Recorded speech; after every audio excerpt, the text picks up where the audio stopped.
Welcome back to another reading and correcting with me, Kinder, the Tiger Writes, and Ty, the Tiger Supervisor.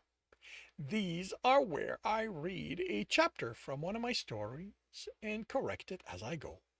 If you want to listen to these live, it's every Tuesday morning, 8 a.m. Eastern Time, and on Twitch. And if you're looking to support me, it is on my Patreon. Today we are doing chapter 16 of A Series of Death. Marlot landed in a chair the bear threw him in, his breath catching as his injuries used the impact to remind him they were all still there and waiting for him to get them looked at. Do you have any idea the kind of trouble you'd be in right now if Belric hadn't walked by the monitor room and seen what you were doing? You're lucky he shut down the recorders when he did. The little I saw before I went in there and kept you from killing that moose could mean your license. She sat on the edge of her desk, her mask making it creak, and fixed him with her gaze. I wasn't going to eat him. Marlowe snapped. That's what I'm afraid of. You looked ready to rip him apart and redecorate the interrogation room. You'd have had to pay for something you couldn't even eat. What has gotten into you? Into me? Marlowe was on his feet, glaring at her. Do you have any idea what that male's done? He stopped, common sense slamming through his anger. Bahamel looked at him expectantly. Marlowe forced himself to breathe. The scent of anger in the office didn't help him calm down, but he needed to think, to watch what he said, and he couldn't do that while screaming like a maniac. He's a suspect in the death of a wolverine. I was questioning him. You drove him to near terror-induced coma, she replied. What kind of technique causes that? It's an act, Merrill said dismissively and cursed himself for it. She stared at him. I was in that room, Wolf. I smelled it.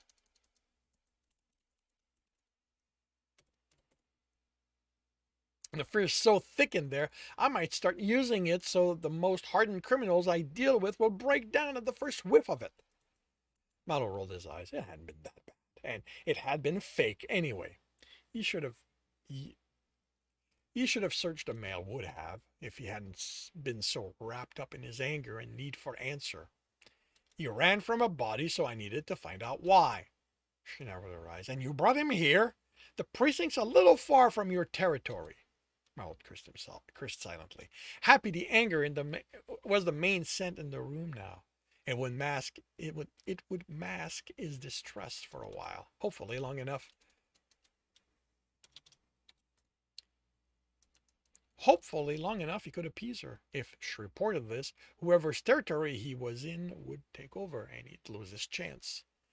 And what's there to ask about? The moose accidentally killed the predator. It happens. It wasn't an accident. Cursed again. He needed to clear his head. What's going on, Marlowe? As big as they are, mooses don't go out looking to kill their prey. This one did. How could he explain this without giving her the scent of the truth? There was a paradox. Truth didn't have a scent. Lies did. She sighed. Marlowe, you know prey aren't wired that way. They run until cornered. They fight until they can run again. They seek shelter. Do you have any idea how hard of a time it was in the you know what? We have in the predators,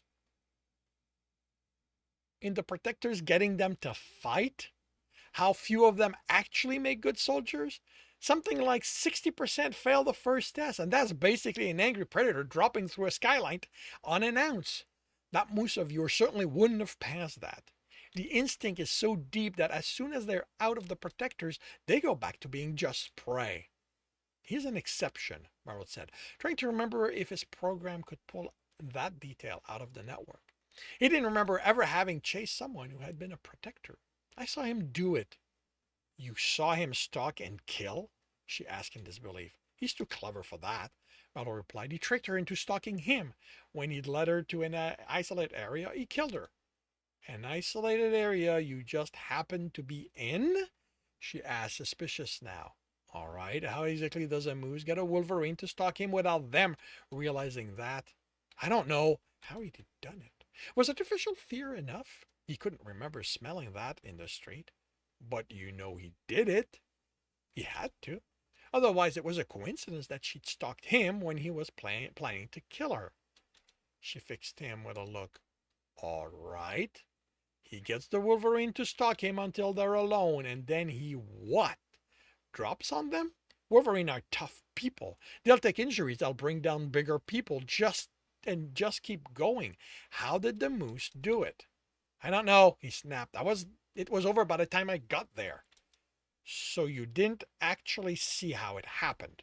I heard them fight. When I got there, she was on the ground, broken neck. He saw me and ran.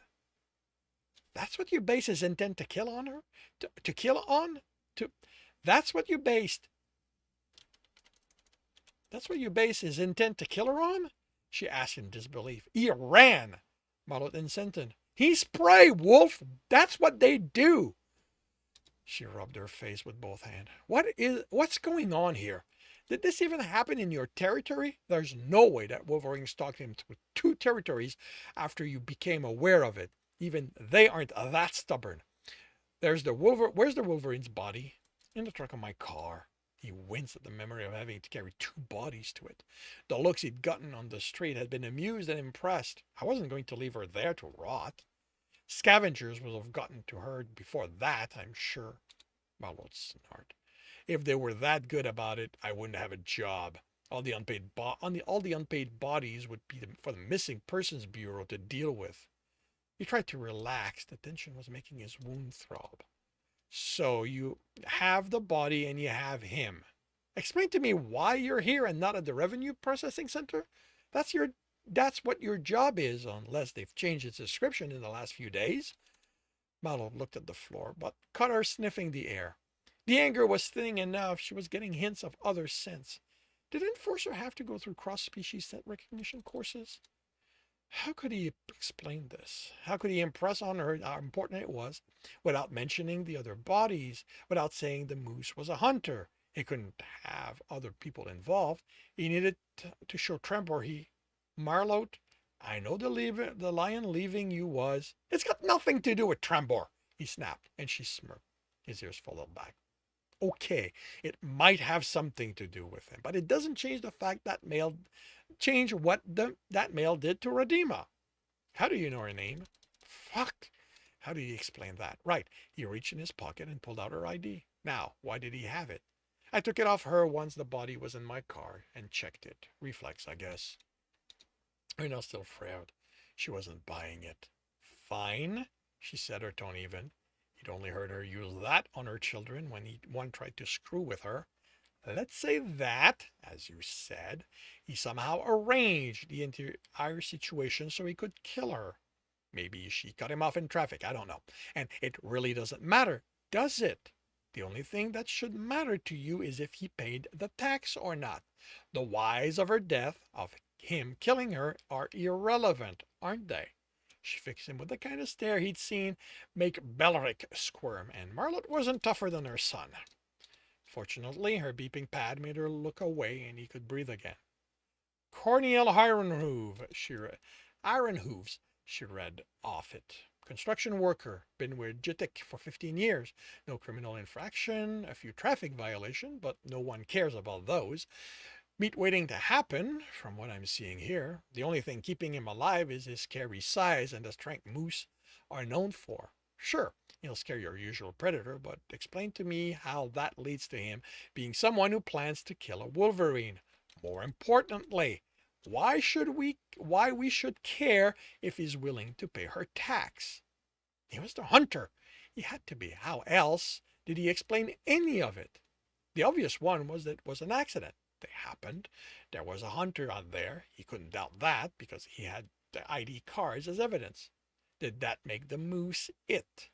What was more believable? That Radima had gotten angry, gone to chase down a meal in an area she knew, and it had turned out badly for her. Or that somehow the hunter had arranged some elaborate plans to get her to come to him, even to him when he'd never done anything like that before.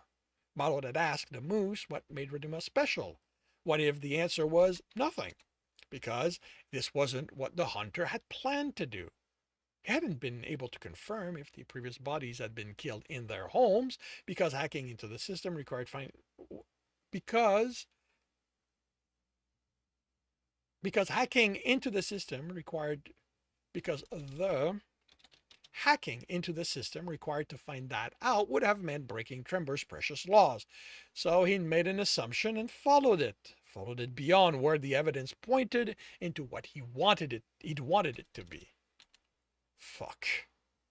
Marlot? Bahamel asked, her voice gentler. He sighed. Just mulling over the kind of idiot I've been. He let out a breath. Could the moose be the hunter? Of course, he could be. Anyone could be anything. How likely was it? Maybe the construction part was also an act, but could a hunter driven to kill maintain it for 15 years? Marlowe didn't think so. The research spoke of hunters as people driven to move. They were called hunters because of the chase, because the chase and kill were more important to them than eating the meat produced. And what kind have you been? She asked kindly. The kind who shouldn't let someone else's belief box him in, he thought darkly. If not for wanting to show Trembor he could follow the law in doing that, he'd have gotten all the information he needed to know the moose couldn't be it, instead of relying on his impaired judgment.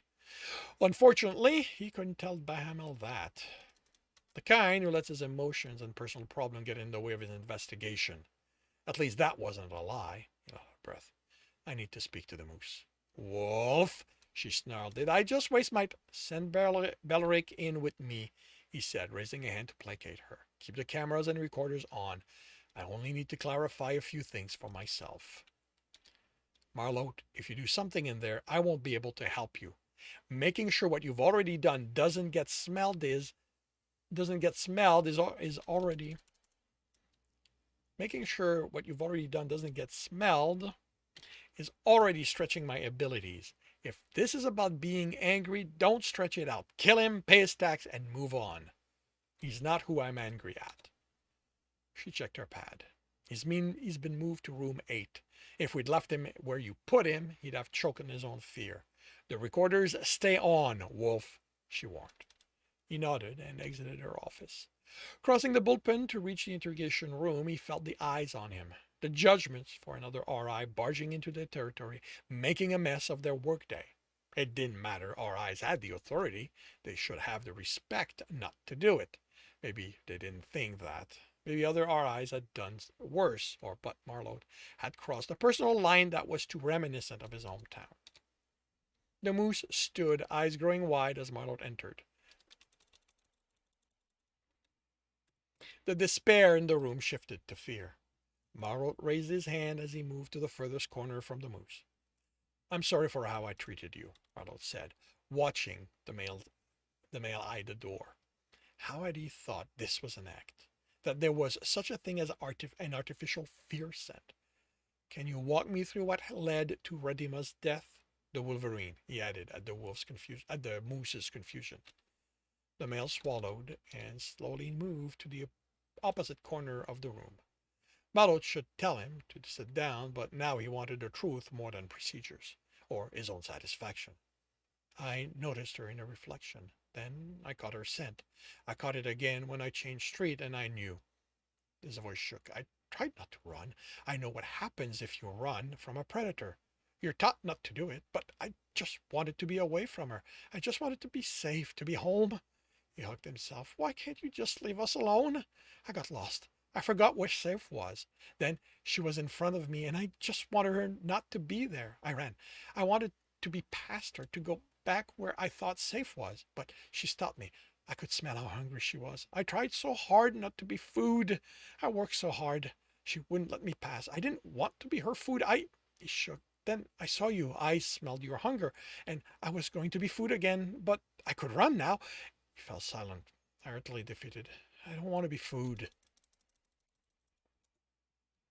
He looked like prey, smelled like it. Marlot should have seen that, not a way to win Trembor back. He read a date from his pad when Brakan Goldeneye died. Do you remember where you were? The male shrugged. Work. Work is how you keep from becoming food, so I work as much as I can. Marlot nodded. Construction was low rated unless they were in the offices, and he didn't sound like he could do that level of work, so being as productive as possible would keep his tax higher. The Marlot stepped to the table, and the moose tensed. He placed Redima's ID on it. The male looked, his eyes going wide. The fear was back. I can't. He looked at the door, and Marlot backed away, unsure what had him afraid this time. I work with predator bears, tigers, big, strong, hungry. They're going to find out. They're going to eat me for it. I don't want to be food. Could he explain predators didn't think that way? Could Prey get that they were similar in that? Death came. It came for any of them.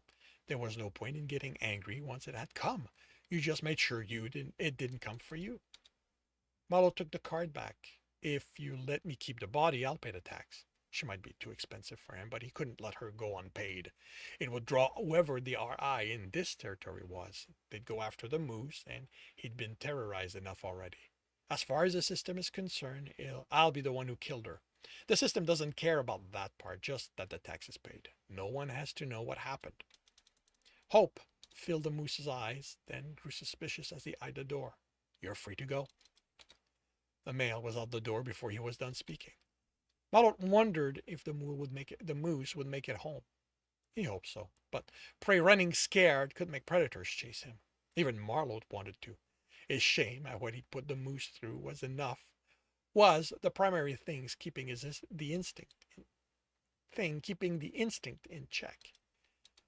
He looked at the camera, gave Bamahel a small smile. Hopefully, he'd redeemed himself in her eyes. Hopefully, he'd redeemed himself in her eyes with this. A little good compared to the bad he'd caused. Now he needed to deal with the body, pay for it, get it processed, and finally enjoy real meat. And this concludes chapter 16 of A Series of Death. If you are enjoying this, please leave a like. For to know when the next chapter is going to be up, subscribe and hit the bell. If you want to read the book as well as the others in the series, they are available at all major e-retailer. If you're looking for a different way to support me, that is on Patreon, where you can also get access to just about everything I've written. And if you are looking to listen to these live, it's every Tuesday morning, 8 a.m. Eastern Time on Twitch. The links are in the notes, and with that, I shall wish you a good day.